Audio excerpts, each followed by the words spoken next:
All right, so my talk is about black holes, and specifically about massive black holes. And what I hope to do during this lecture is to show you that this subject, which is rather new actually, has become a real hardcore sciences subject of experiments where we can do quite a bit now. We, as you will see, fairly convinced that we can prove to a certain extent these objects exist, even to physicists.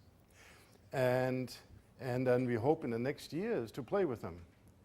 And what I will do is I'll tell you a little bit how we come to know that these objects exist, how we measure things. This will also be a bit of an excursion into experimental astrophysics, shows you the kind of complex technologies we have to use to do such measurements. Then I'll show you a little bit what these black holes might do in the universe. Why are they there? Do they have a role to play? Are they common? Or what else? So that's sort of the plan of this talk. Now, I'm sure you all are experts in black holes of various sorts. So let me just remind you that black holes, of course, in our daily lives are very common, especially in science fiction. In the kitchen from time to time, black holes can become handy as long as you know how to deal with them, and they're a little bit unwieldy. I've once gotten the question from kids why black holes are black. Why might they not be green? And that's sort of a deep philosophical question. You could think of them, of course, for various applications of our mankind. And lately, this one has become, of course, very popular amongst many people. And the politicians now are eager to learn more about black holes. I hope that leads to some funding. So before I, however, go to the main subject, I would like to take you now to a little trip in the computer from our Milky Way environment where we are. We live in the outskirts of the Milky Way galaxy. I hope this will work. And in this computer movie, we'll take a trip at a fairly fast speed. Only in computer will do this for you, about 10 to the 12 times the speed of light.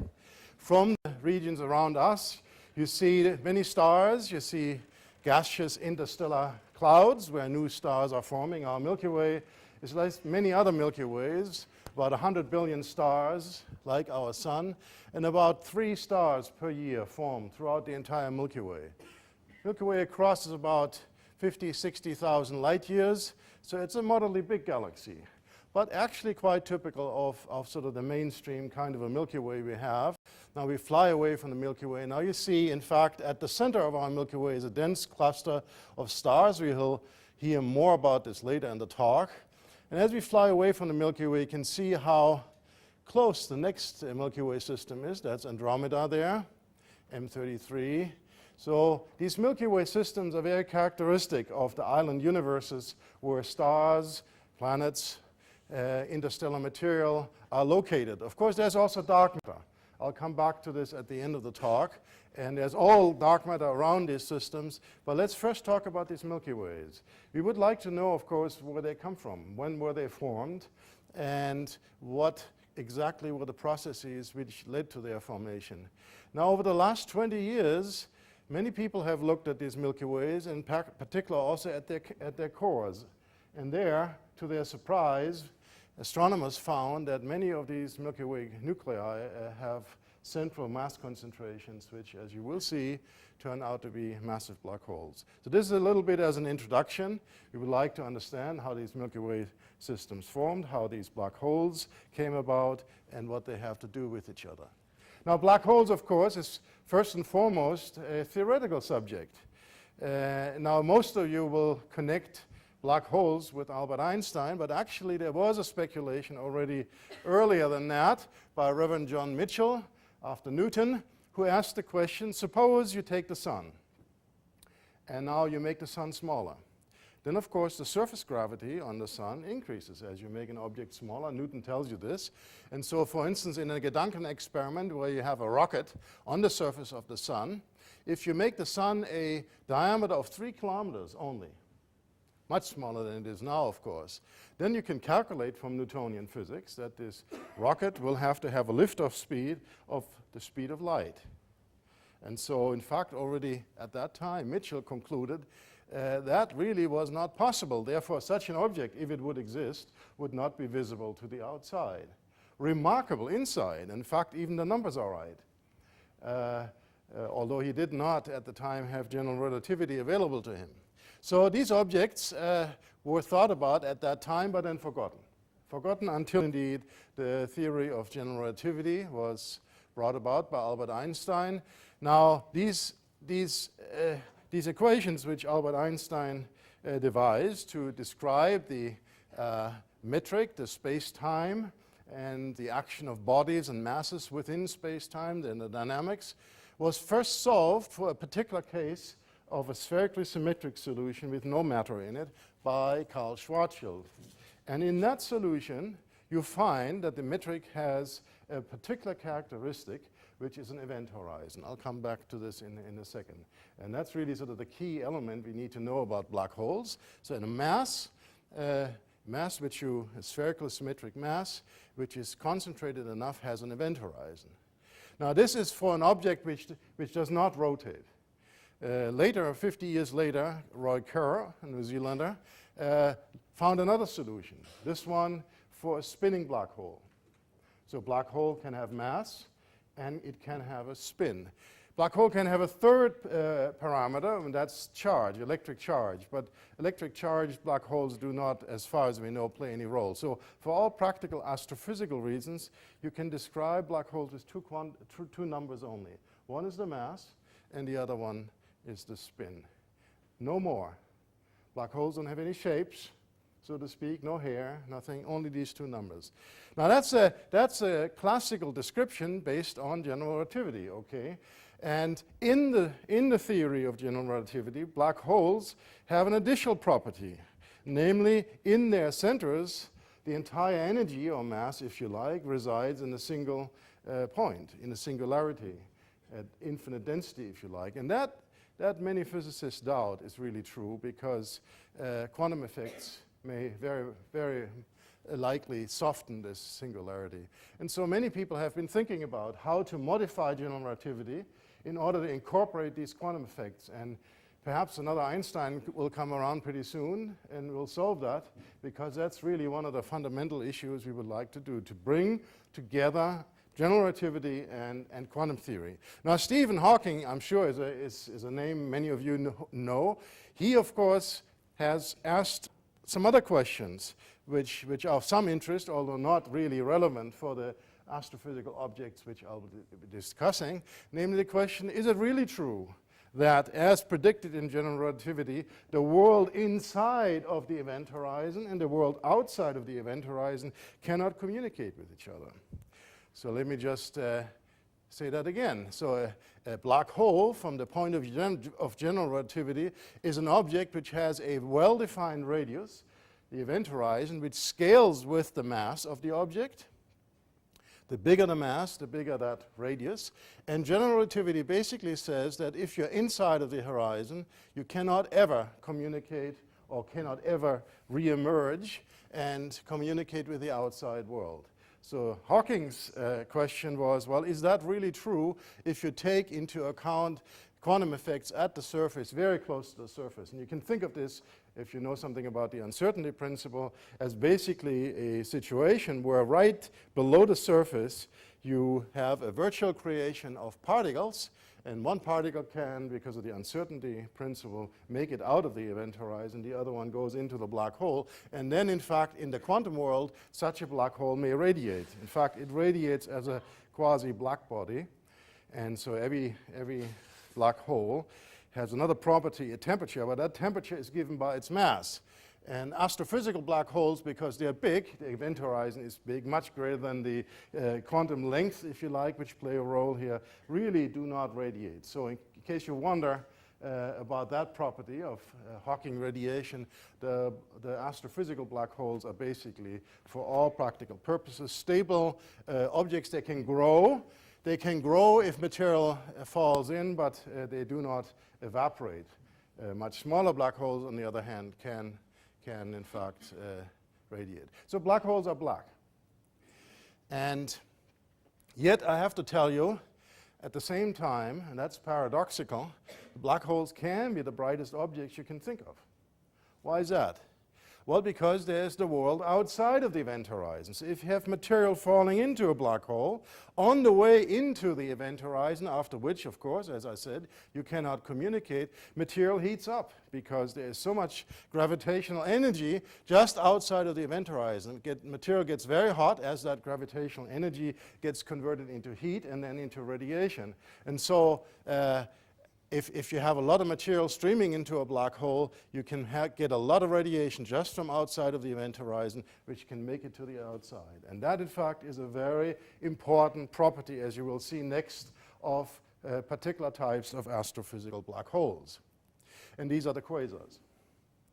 Quasars were objects which were discovered about 40 plus years when the radio astronomers in the UK, but also here in Australia, were making the first images of the sky at radio wavelength. And when they did so, they discovered all kinds of objects which were not known before. This particular object in Cambridge, 3C273, you see on an optical picture, looks like a star. Very compact, stellar-like objects. So that's where the name came from, quasars, quasi-stellar radio sources. And so everyone was eager to understand what these quasars might be. Are they stars, truly, or what? So Martin Schmidt, astronomer at Caltech, took spectra of this object and others and found spectral lines, spectral features in the spectra, which from the patterns they were observing were quite similar to other spectra they had seen before, but shifted to the red. And already at that time, of course, astronomers knew that redshift, in a cosmological sense, means is caused by the expansion of the universe, and the larger the redshift, the further away. So you take that redshift of that object and convert the apparent brightness of this object into a total amount of energy radiated per unit time. Comes out that this object, this little starlet here, emits about 1,000 times more energy than the entire Milky Way. And the entire Milky Way has 100 billion stars. So that was surprising. And 3C273 is by no means the most spectacular quasar. There are many more quasars which have been found since, much further away, up to 100,000 times as much radiation as the Milky Way. So the question comes, how can that energy be created? Is it possible, perhaps, that in the centers of galaxies, where quasars lurk, as you see from this picture from the Space Telescope, there are many stars? You see, in this picture here, the quasar itself is this burned out, very bright spot. And on these HST images, without exception, where one can do this nowadays, one sees that the quasar is just the nuclear part, the central part of a massive galaxy. And so if this indeed is powered by the same mechanism as the galaxy surrounding it, you might wonder, could it be stars? Just very high density of stars in the centers. Now we know how stars are powered, right? That's due to so-called fusion process, where hydrogen is brought together and forms helium. Helium is energetically more favorable, and so you get quite a bit of energy out of this. And the energy gain you get is about 0.5% of mc squared. So you can make a simple calculation. You can go ahead and calculate how much mass would you need in order to power a quasar for any length of time. And the result, which was done in the early 60s, came about to show that it was impossible to think quasars to live very long on this kind of normal fuel. So then the question is, can we think of any other type of fuel? And that's where the black holes come in. And a number of very famous astrophysicists, Donald Lindenbell, Martin Rees, Rashid Sanyaev, Salpeter, all great minds of theoretical astrophysics, in the end came to pretty much the same conclusion. You could use this mechanism I just described to you, which is the accretion of material onto a very massive black hole. We're talking about hundreds of millions to a billion solar masses of a black hole.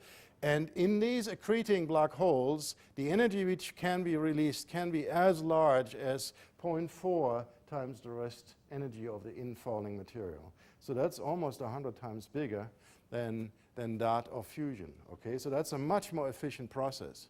Also, it's a very energetic process because, as I told you before, very near the event horizon of a black hole, the typical energy of a particle is very, very large. So that makes you plausibly understand how other observations can be understood. Very hard radiation, X-rays, even gamma rays, and also plasma of very, very relativistic hot plasma of electrons and protons streaming away and seen as radio sources, almost, in diametrically opposed directions, very collimated radio jets. All of these phenomena are never seen really to be associated with stars.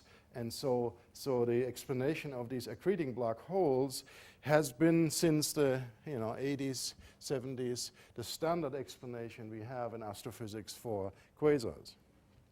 As a physicist, however, you would go back and would ask the question, well, is that a unique explanation? Have we really shown it beyond any doubt that this is true, that quasars must be accreting black holes? And the answer is really no.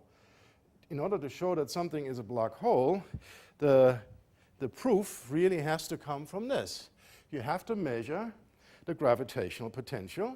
You have to show that in the centers of quasars there are tremendous concentrations of mass, say 100 million solar masses, and all of that mass within a small volume of space such that it develops, according to general relativity, an event horizon which shields this mass from the surrounding space. So that's really, if you wanted to be honest, is what you would have to do.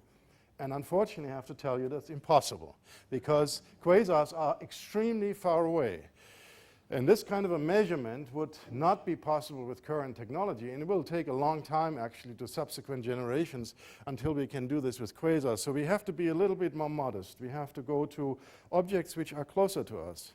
And so that's where nearby galaxies come in, the ones you've seen on my little tours from the Milky Way out, and in fact also the center of our own Milky Way. And that is the next story I'll tell you about, but then I want to say also something here now about how you do measurements and what the kinds of technologies are.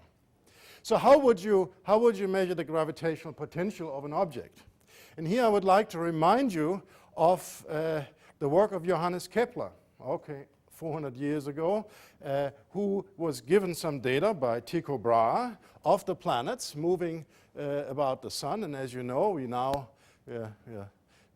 from this work of Kepler that the planets move on elliptical orbits around the sun. And we know from Kepler's laws, but you can get the same, of course, from Newton's work, that the orbital velocity of the planets is such that they increase in speed by 1 over square root of the distance from the sun. All right? And so that's the characteristic of a dominant mass, the sun, around which you have what one would call test particles, the planets.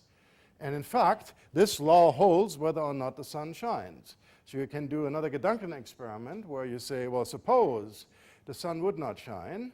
Suppose Tycho Brahe had given Kepler, a bunch of data on the planets. What would Kepler have to conclude? Okay, Kepler would have had to conclude, well, the motions of these planets tell me that there's an object here in the center, which I cannot see, but must have one solar mass. Would he also have been able to, in principle, detect whether or not the sun was a sun or whether it was a black hole? Sure, because if you take the closest planets, very close to the sun, you see some deviations from the fact that the sun is just, from a distance seen, is a point mass. It becomes an extended mass. And so indeed, these observations, even without the sun shining, can give you information on the gravitational potential.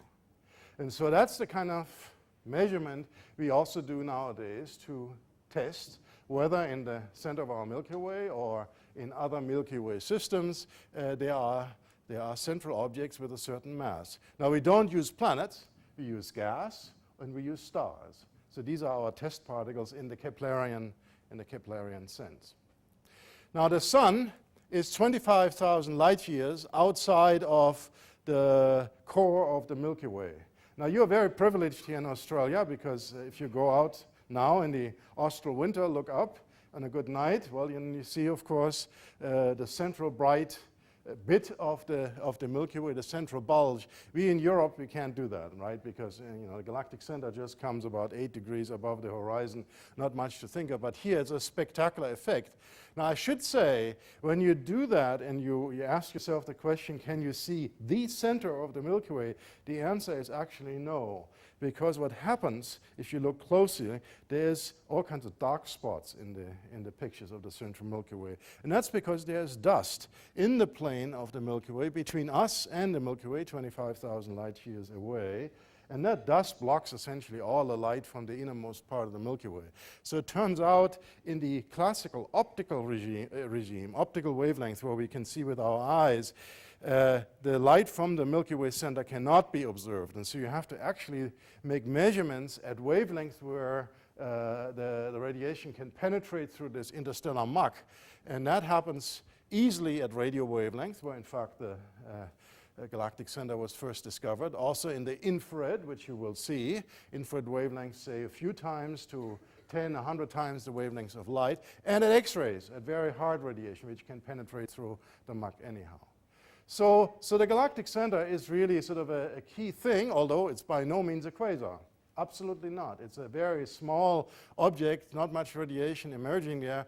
But physicists sometimes basically assume the same kind of physical processes might happen in various environments. So the Galactic Center might harbor a central black hole just like anyone else. In fact, Lyndon Bell and Rees speculated that. And in the late 70s, early 80s, some evidence surfaced that this might be the case. What you see here is a radio image, this gray structure here, of the central light year, or a few light years, of the Milky Way center. And the radio observers, taking so-called interferometric devices, which were very much developed here in Australia, found that in the central light year of the Milky Way there is extended radio emission from hot gas, which is what these extended streamers are. And then there's a very compact, bright central radio source, Sagittarius A star, about which you will hear more. That's, so to speak, our culprit here. That's, in fact, the object which we now know is very, very likely a massive black hole. And so this object here, qualitative, looks very much like the cores of quasars. And so Lyndon Bell and Rees speculated, okay, maybe there's a black hole here. And now, surrounding this region with modern infrared detector arrays, which take pictures very much like your CCD camera, you can take pictures like this. And so this is the central region which you see depicted here.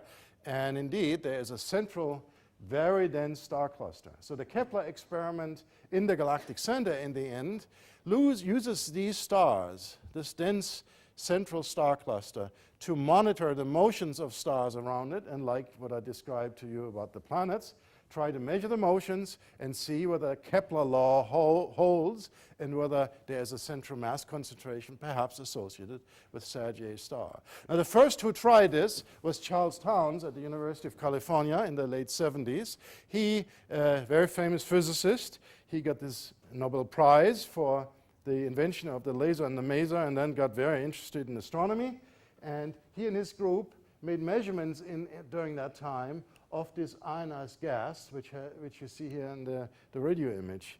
For this, he used a spectrometer, and he used infrared lines, which penetrate through this dust. And what you see here are measurements of these line shapes for these different positions as you step along this extended emission.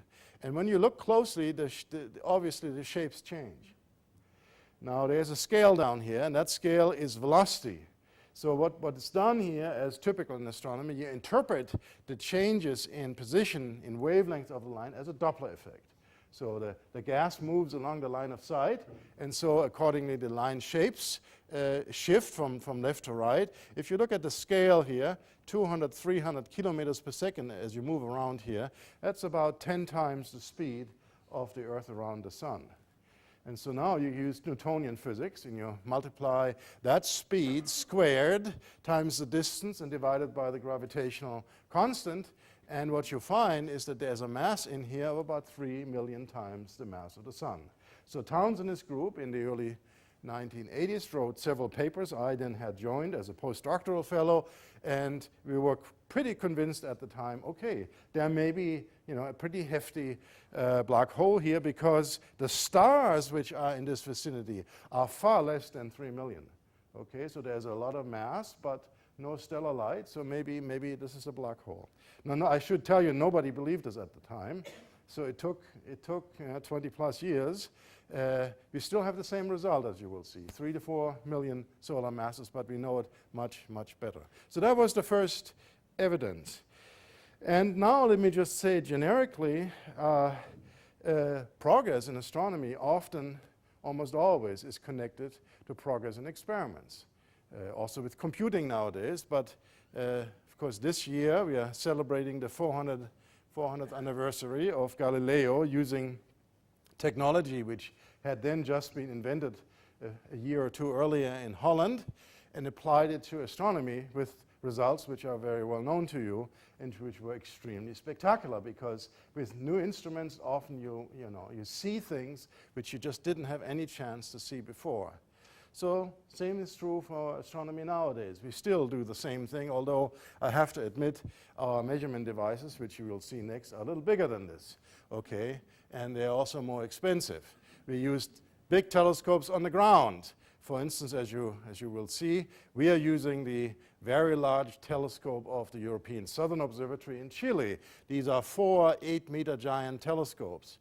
Another group, also looking at the Galactic Center, working from the University of California, Los Angeles, Andrea Guess and her colleagues are using this telescope here, the Keck telescope in Hawaii. That's a 10-meter telescope. Others, looking at the Galactic Center, are using radio telescopes. Radio telescopes connected together across the globe to synthesize, as we say, to construct a telescope which has fantastic resolution, even much better resolution than the Space Telescope and these big things. With very long baseline interferometry, you really get the sharpest eyes you can think of. Millimeter observers are using short wavelength radio waves to do similar work. The X-ray astronomers are looking at the Galactic Center to look at the hardest radiation, and there's even much harder radiation one can see from the ground nowadays in the hardest gamma rays. All of these telescopes and the Space Telescope here are being used to look at the Galactic Center and look, in fact, also at other galactic nuclei to unearth any evidence we might have for these black holes. And they have been extremely successful. Now, from the ground, we have a problem. And that is our atmosphere. The same one which makes our life possible smears out the images. So what you see here is an infrared image taken with an 8-meter class telescope. And I have to say, this image is disappointing, because you could have taken that image also with a 20-centimeter telescope, not with an 8-meter telescope. And the reason you cannot get very sharp images from the ground is this effect you see here on the left, namely the distortions, the refraction of the Earth atmosphere. And some of you probably have seen this effect on a hot summer day when you look at a distant car approaching, the flimmering of the images of that star. And it's the same effect which we see here.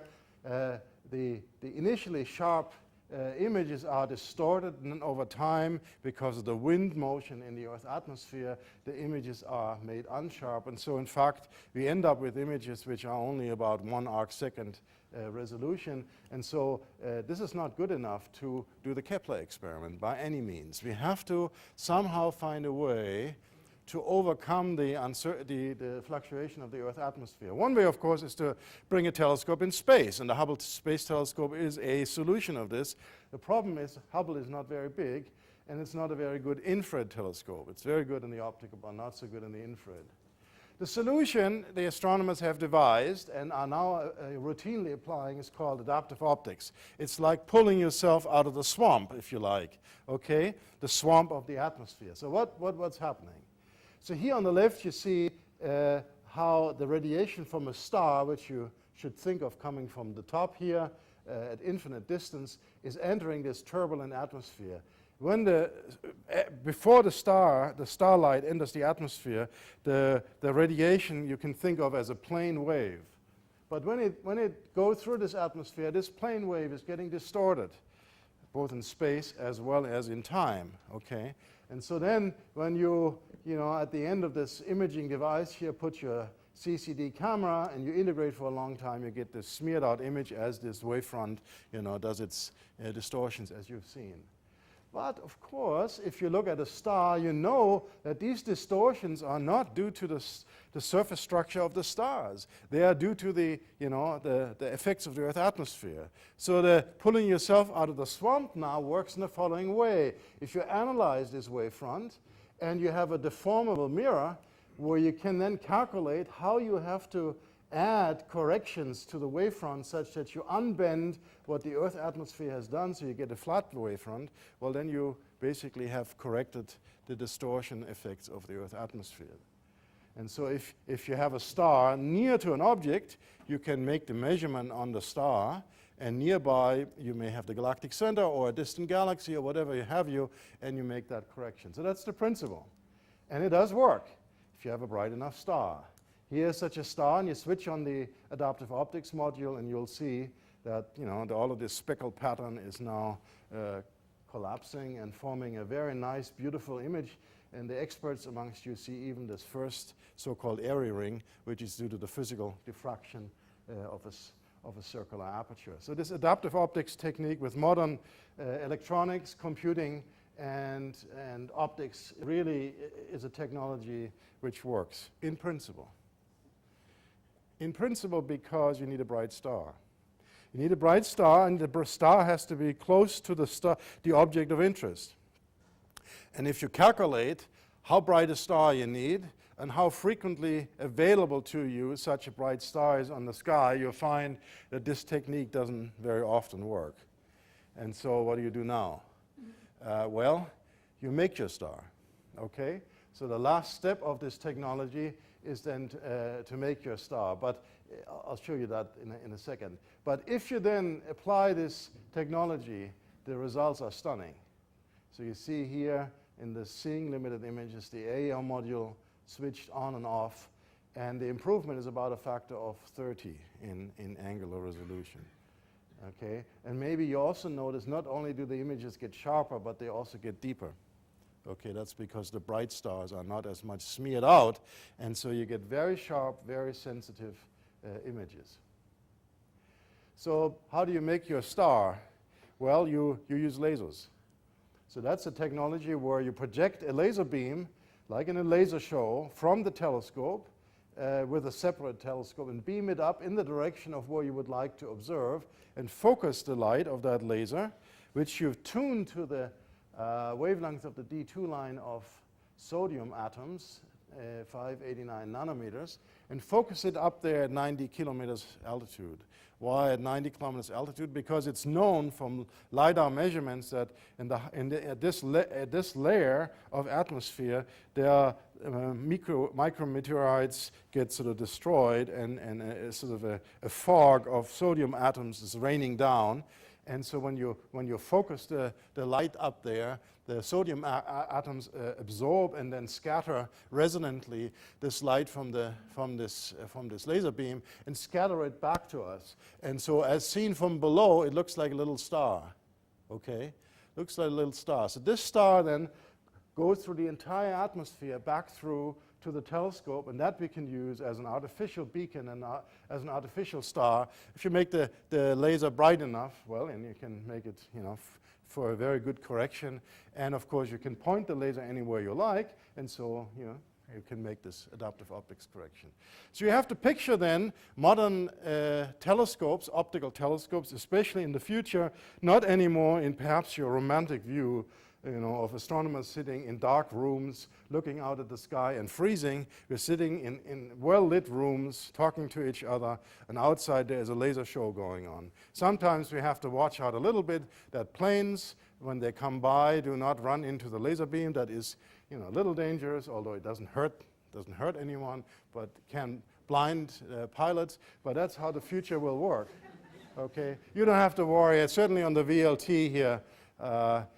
Very rarely do we see any airplanes coming. On Mauna Kea, whenever there's an airplane near, the laser gets shut off, so it's no problem. So now let me tell you the results. So I've told you now about the technology. You know what we in principle would like to measure, namely the motions of stars, and now I will tell you what we found. So here's again this picture of the Galactic Center. Here is the central light month. The cross is the position of Sagittarius star, that radio source. And so what do we see? Let's zoom into the central light month, and to show you sort of the first impressions, what I've done here is to show you images from 3 different years in 3 different colors. So year 1 is in red, year 2 is in green, and year 3 is in blue. Again, the cross is the position of Sagittarius star, which we might sort of think is the position of where things might be happening. So what do you see? Well, you see that stars here in the vicinity of the green cross are fairly colorful, while stars further out are mostly white. So what does that mean? That means that star is actually not moving very much during the 3 years, while this star is moving very rapidly. That's why the blue, the green, and the red images are very easily separated. In fact, up here is a little calibration. This star in this image over the 3 years moved at about 3,000–4,000 kilometers per second, so 100 times as fast as the Earth around the Sun, at a distance which here is a mere light day. So you do the same thing. You multiply v squared times the distance over g. And what is the answer? The answer is 4 million solar masses. You've heard that number before, but now we are on the scale of light days, which is very, very close. And so this is the kind of evidence which was emerging in the late 90s. We were the first ones to get such a result, and our colleagues at UCLA found a similar result. And here, indeed, you see Kepler's laws. As you plot the mean velocity of the stars here as a function of separation from the point here, you see the numbers go up, and Kepler's laws is that curve here. All right, so it's a very straightforward kind of a measurement. The conclusion that there might be a black hole was obvious, but the question was then already, can we exclude other options? Like what? Well, anything which doesn't radiate much, right? There's not much radiation coming here. So what could you put in there which has a lot of mass but doesn't radiate much? Well, for instance, you could put rocks in there. Lots of rocks. Pile them in there. 4 million solar masses worth of rocks. And in principle, that will look like that, right? Or you could put in neutron stars or stellar black holes, all of which don't radiate much for all practical purposes and have a lot of mass. So there are various configurations of matter which you might think could be in here and which we couldn't at the time exclude. And so to make sure that we really had a black hole there, we had to come closer, measure yet closer than what was possible here.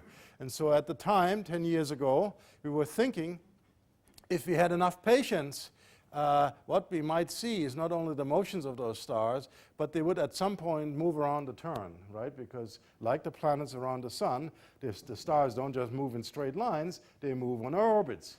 And so if you have an orbit, you can make a much more precise measurement of the gravitation than if you just measure the mean velocities.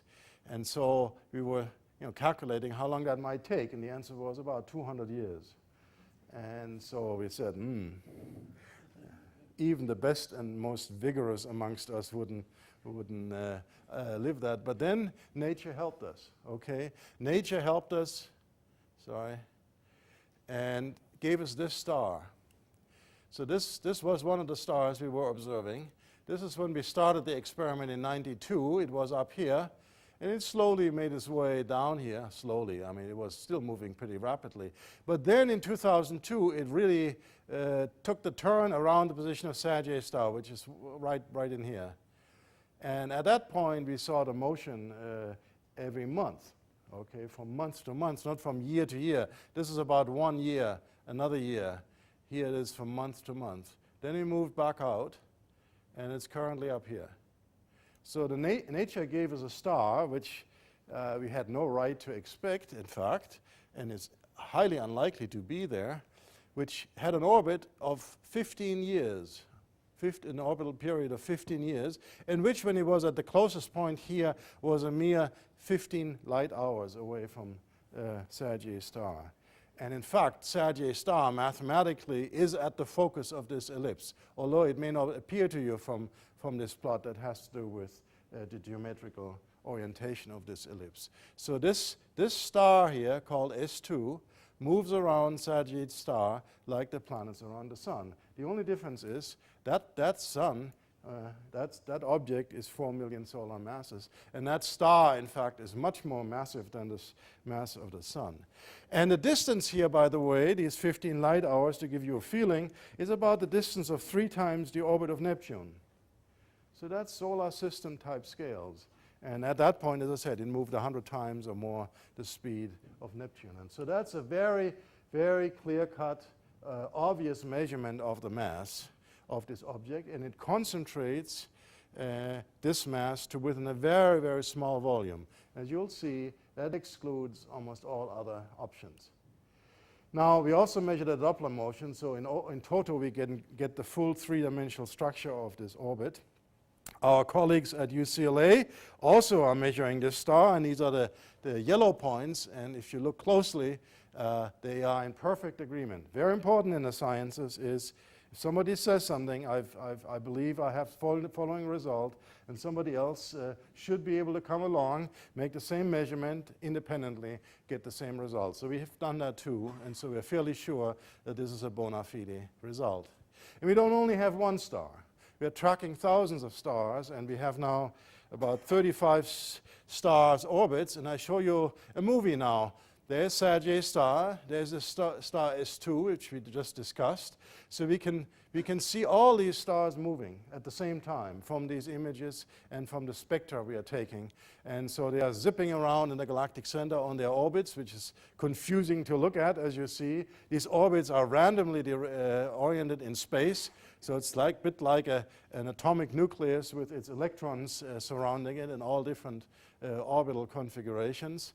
And so every one of these orbits gives us a precise tool of measuring the mass around the center. We can go further out, as you see. As we go further out, this initially fairly random set of orbits all of a sudden becomes more straightened out, and turns out that some of the stars further out, which very interesting finding, are more in a planar structure.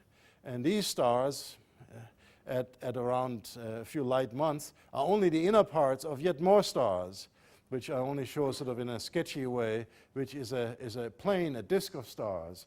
It's a fascinating story because what I don't tell you, but many astronomers appreciate, is the very fact that these stars are in there is highly, highly paradoxical. They shouldn't be there, have no right to be there. And you know, one of the puzzles now is, you know, how have they gotten in there, into this messy region totally dominated by a black hole where the tidal forces are very strong. But I don't want to dwell on this. Let's just be glad we have these stars, and they tell us a lot about the gravitational potential. Now, Sagittarius star, I mentioned, the radio astronomers who look at them, and I mentioned already very long baseline interferometry. So let me tell you a little more about Sagittarius star itself. So the radio astronomers looking at Sagittarius star measure its size. So if it's a black hole, it should be very compact, okay? Because as you recall, there's an event horizon, and the event horizon of a 4 million solar mass black hole is about as large as the diameter of the sun. So it's a very compact object. And indeed, the radio astronomers using VLBI measure the size of the object. Just look here at the green objects, the green symbols, as a function of wavelengths. The shorter wavelengths you go to, the smaller the object is. In fact, at the shortest wavelength where such measurements can currently be undertaken, the size is a few times the event horizon size of a 4 million solar mass black hole. So that's additional confirmation that we are dealing with a very compact, highly energetic object consistent with the picture of a black hole. Moreover, radio astronomers can also see the motion of Sagittarius star. Okay, they like what we do with the stars, they measure the motion. And what they find is totally different from what we see with the stars. You remember the stars are moving at thousands of kilometers per second. The radio source, if you look at this, these measurements here, when you subtract the solar motion, moves at less than a few kilometers per second. So 100 times less. So think about it.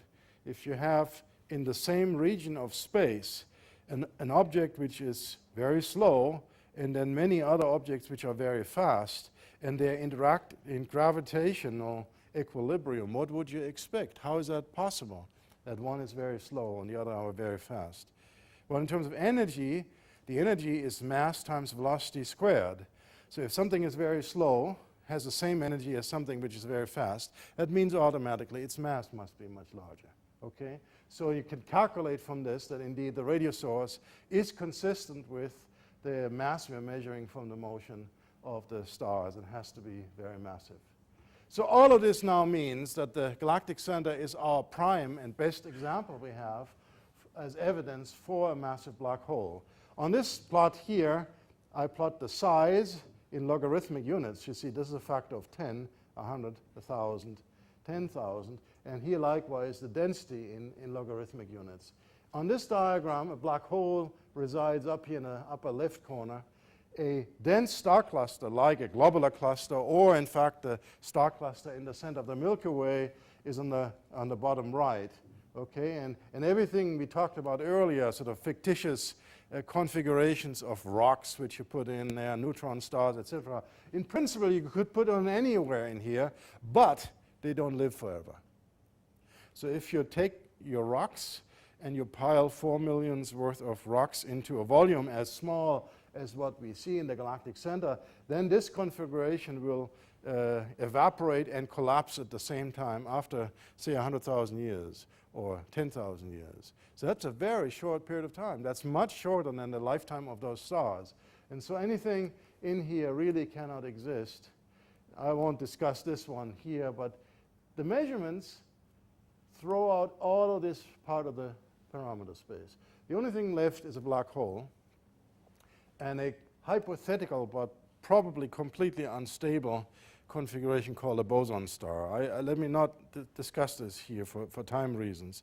So as long as you believe in general relativity, we can say that the galactic center must be a black hole beyond any reasonable doubt.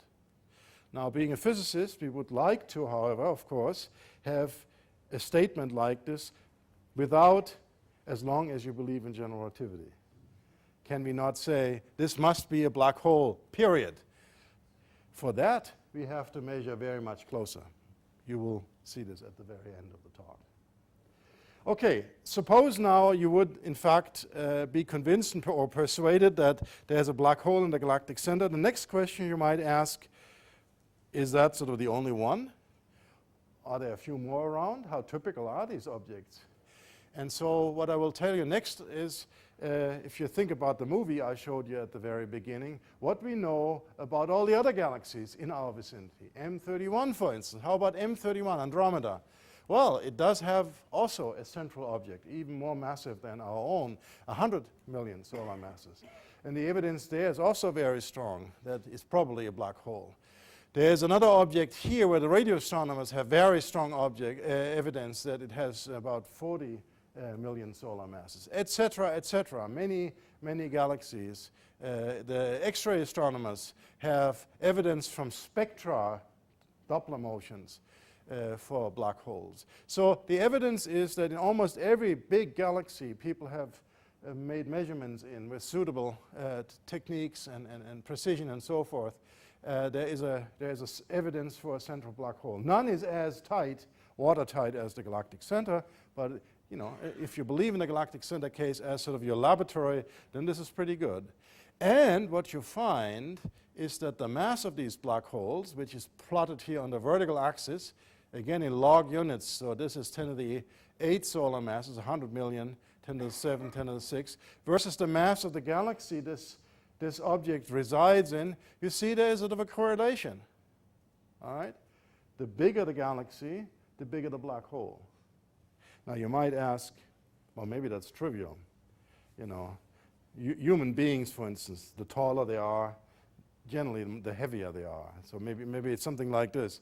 Well, the answer is not that simple because the galaxies here, the masses here, come from measurements way out here, from where stars reside, which know nothing about the black hole. Right? The gravitational potential out there is totally determined by the galaxy itself, while the black hole in the center knows about the galaxy. So this this relationship cannot, for instance, have something to do with the feeding of the currently of the black hole from the galaxy. That cannot be the case.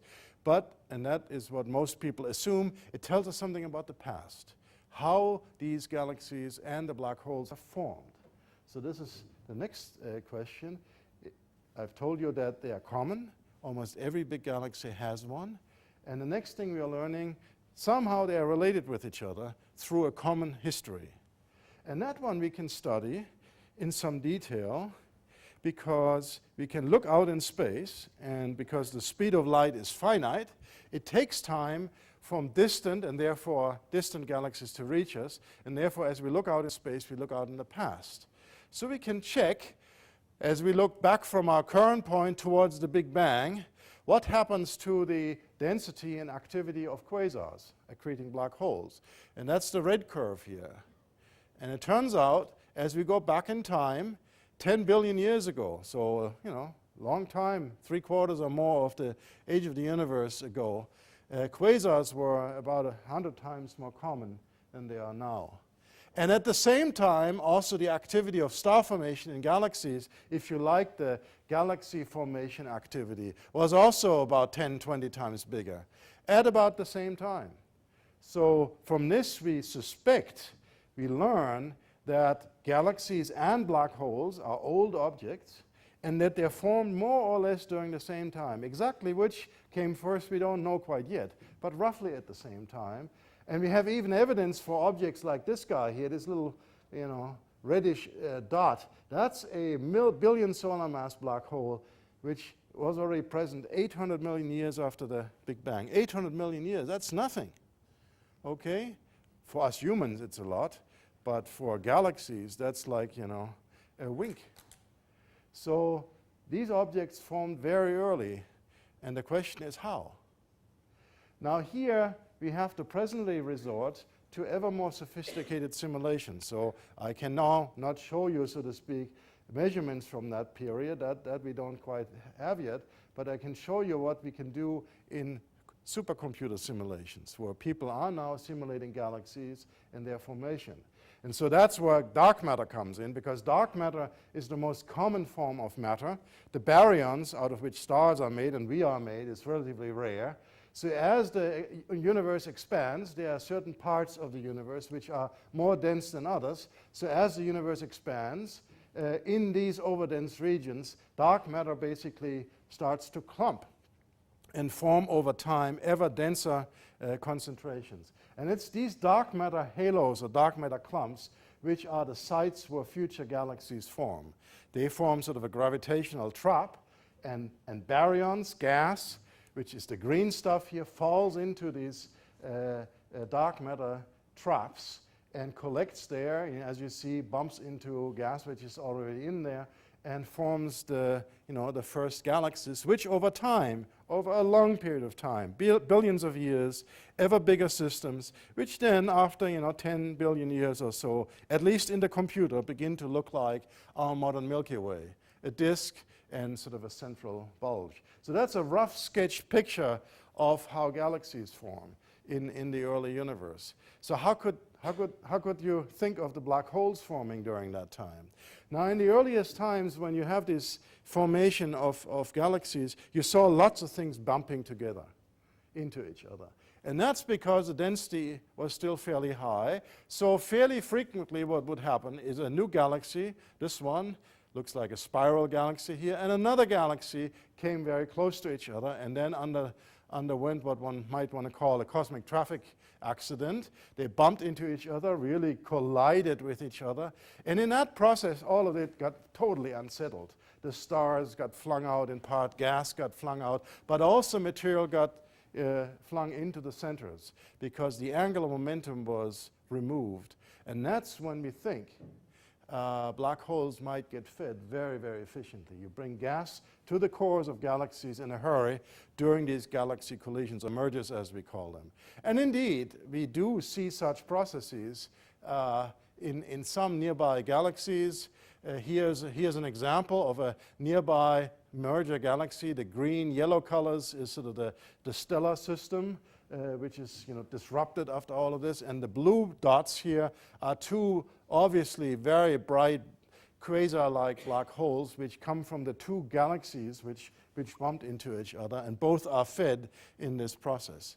So we believe quasars got, grew probably from smaller initial black holes during these galaxy mergers and other processes in the early universe, grew very fast, and then started to radiate into the, inject energy into the environment. And so that was a time when you wanted not to be around, because these quasar energies are tremendous impact on their mother galaxy. And so that's where, if you like, there is a symbiotic relationship. The galaxies got changed in all of this, and the black holes grew, and that's when this relationship got established. All right.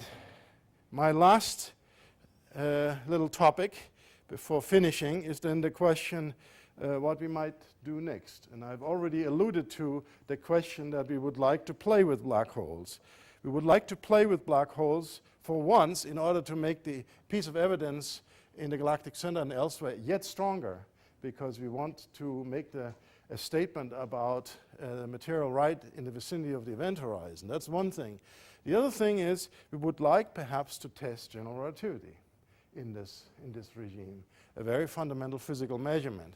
So we need to get to yet smaller scales, yet higher resolution. We want to build yet bigger telescopes. So I told you we have been using one of these giant telescopes so far, 8 meter in size, in the infrared.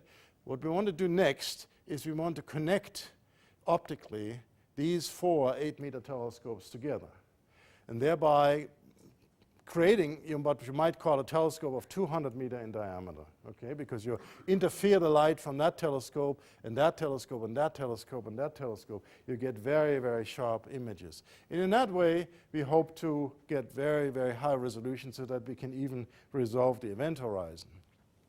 Other plans of many people around the globe aim at building yet bigger telescopes. Telescopes of the size class around 30 meters, which again will be very powerful, very high resolution, 4 or 5 times the resolution of now, and very, very sensitive.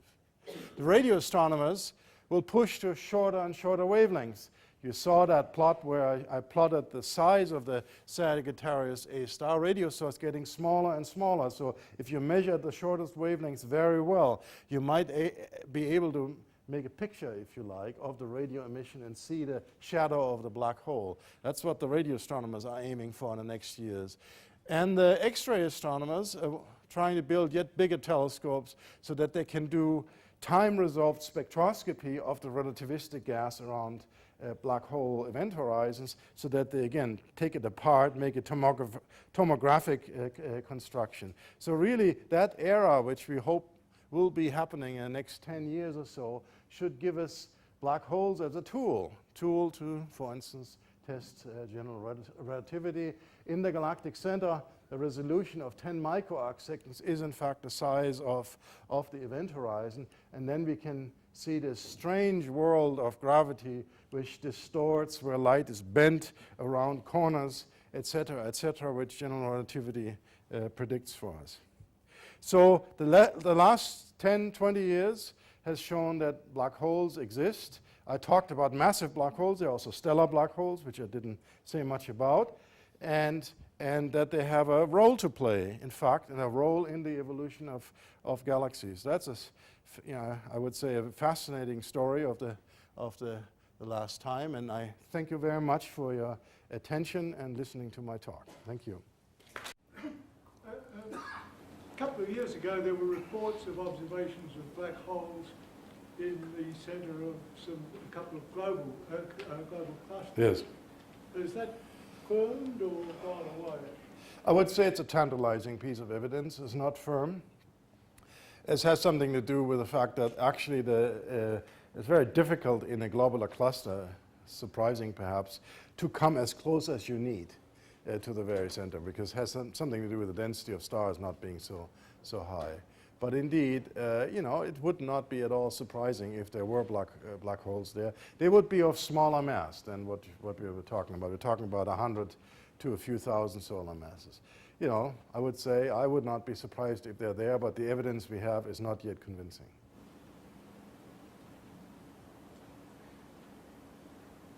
What's the current best bet for dark matter? Your guess is about as good as mine. Oh, Okay? I mean, we will see whether the LHC accelerator, when it gets going, will perhaps make progress on that nature. Other people, of course, are looking for direct evidence in underground experiments to measure the masses. No direct evidence yet, but I would say let's not speculate further than already has been speculated. I certainly cannot speculate on this one. You've got a graph there showing the number of quasars against the age of the universe, showing it declining. So what are happening to these quasars? They're burning out? Or? Nowadays, you mean? Yeah. Yes. So think of the situation then as far as you had a period up to about 9 billion years ago, when the frequency of these mergers was still very, very high, and at the same time there was a lot of gas around. So then whenever there was a merger, the accretion and the growth of black holes was very effective. After that time, two things happened, which both went in the same direction. One is the universe got bigger, and therefore the frequency of mergers decreased. And at the same time, less and less gas around because it's all used up in stars. And so nowadays, you have the same black holes which were active then still around us. You can see them in the big galaxies, but they're fed at a much, much, much lower rate, so they're not as bright. But the big black holes which we see now were already formed at that early time. So just a follow-up question then. Would life on Earth be impossible if we were too close to a quasar? Would the density of quasars in the early universe be so, would have made life impossible because it would have destroyed? It would have made it certainly more difficult. There are other reasons why in these early epochs there shouldn't have been all that many planets around, because the evidence we have now around us is that the probability of seeing an exoplanet scales with the metal richness of the system. And back then there were fewer heavy elements around, just because of the nuclear synthesis, so to speak, takes a long time to build that up. Go ahead. I'm not sure whether you've covered this, and I didn't fully understand you. What is the connection between the black hole and the center of the gravity of the galaxy? As far as we know, it's the same thing. Now, why? Why? Because it's the heaviest object, right? The heaviest object will sink to the center. The center of what? The center of the common gravitational potential. Now, that gravitational potential is the sum of the object itself and that of the star cluster around it. So, if you want to have a more specific physics answer to this, what is going to happen is the black hole, of course, sits pretty much at the center of things, but then, of course, experiences somewhat chaotic random interactions with the stars. Each one of them, as it comes by, gives them a little kick. And so it sloshes around in a Brownian motion type of a situation in this potential well. So it'll move around some. The motion which is predicted is very slow. Okay, it's because it's the most massive thing around. So it moves just a little bit around in the central potential well. Can you answer a question, what is the next most massive thing in the galaxy? The next most massive thing? In the sense of the order of size. I'm looking for the distribution of size of things. Well, the next most, you don't mean planets, you presumably mean the next star. The next star is, the next star is about 4 light years away or so. No. In the whole galaxy, the mass. I think I'm not. This one's 4 million. Okay. What is the next most massive black hole? Object. In the galaxy. So in our galaxy. As you go from this massive black hole. All right. Well, if globular clusters have such black holes in them, then they would be that. Okay. But we don't know that. Otherwise, the next most massive objects are molecular clouds. They are not compact objects, but they are, extended objects. They're about 1 million solar masses, so they are close to the mass of the Milky Way black hole. But is there a tendency for them to be drawn to the center of the galaxy?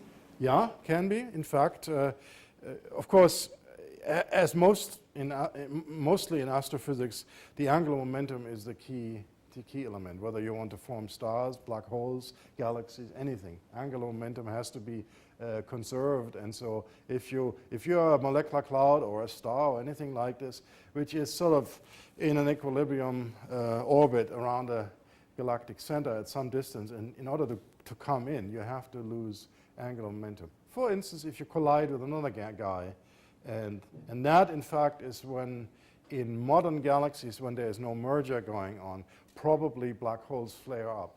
It's when gas gets unleashed at some distance, moves in and creates an accretion event.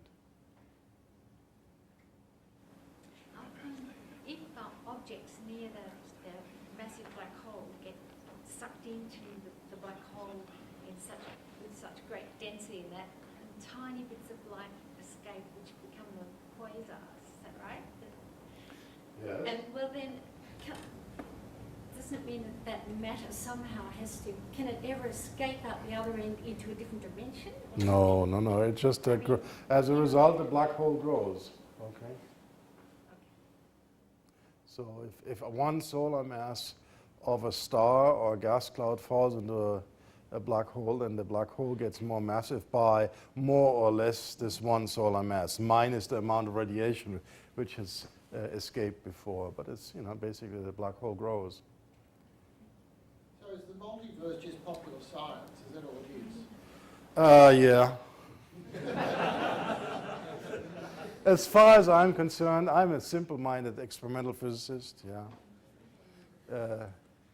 There are various mathematical solutions based on general relativity, which are fine, but as soon as you put matter in it in a serious fashion, wormholes and the like, for instance, I don't think they're of practical importance. But if you want to check it out, we'll get you a ticket on a rocket to the Galactic Center, and then you can.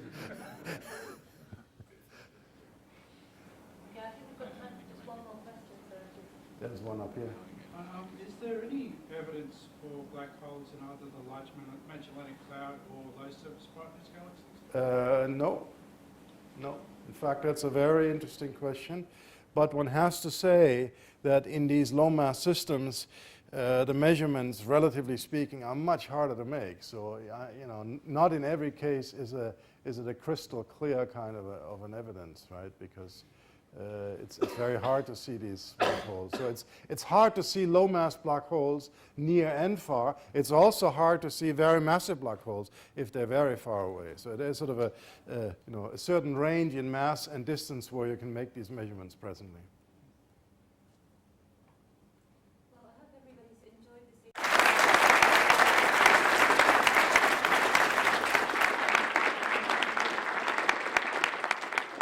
Thank you all for coming.